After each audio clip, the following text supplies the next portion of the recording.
ঈদের তৃতীয় দিনেও কমেনি উৎসবের আমেজ। পরিবার পরিজন আর শিশুদের নিয়ে ছুটির দিনটিকে উপভোগ করতে মিরপুরের জাতীয় চিড়িয়াখানায় ভিড় করছেন অনেকে। প্রিয় প্রাণীগুলোকে কাছ থেকে দেখা, একসঙ্গে ছবি তোলা আর খোলা পরিবেশে সময় কাটানো, সব মিলিয়ে চিড়িয়াখানা যেন পরিণত হয়েছে এক প্রাণবন্ত আনন্দ মেলায়। ঈদের তৃতীয় দিনেও জাতীয় চিড়িয়াখানায় দর্শনার্থীদের ঢল নেমেছে। সোমবার সকাল থেকেই পরিবার পরিজন নিয়ে মানুষ ভিড় করছেন চিড়িয়াখানায়। শিশুদের হাসি, তরুণদের উচ্ছ্বাস আর বড়দের অবসর কাটানোর আনন্দে জমে উঠেছে পুরো পরিবেশ।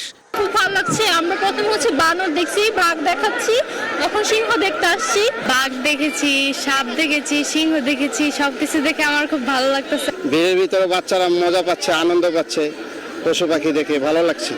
প্রাণীদের সাথে দেখা করে আমারও অনেক বেশি জানা হচ্ছে কি কি প্রাণী এই চিড়িয়াখানায় আছে। তাছাড়া ঈদের একটা মৌসুম, এর জন্য আমেজই আরেকটা আলাদা। হাতি দেখছে, ঘোড়া দেখছে, সাপ দেখছে, তারপরে অনেক বিভিন্ন প্রাণী দেখে আমার বাচ্চা অনেক খুশি। কোথাও বাবার কাঁধে বসে বাঘ দেখছে ছোট্ট শিশু, কোথাও মায়ের হাত ধরে দৌড়ে যাচ্ছে বানরের খাঁচার সামনে, আবার কোথাও পুরো পরিবার মিলে ছবি তুলছে স্মৃতি ধরে রাখতে।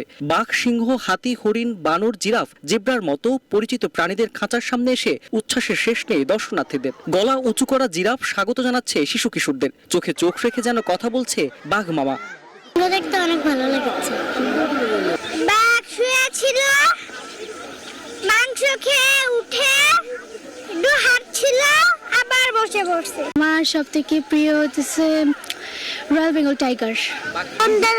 গন্ডার দেখেছি, গন্ডার ঘাস খেতেছিল।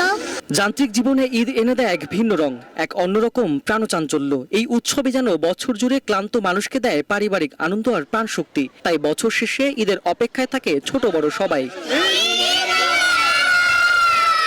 রাশেদ রায়হান, নিউজ 24, ঢাকা।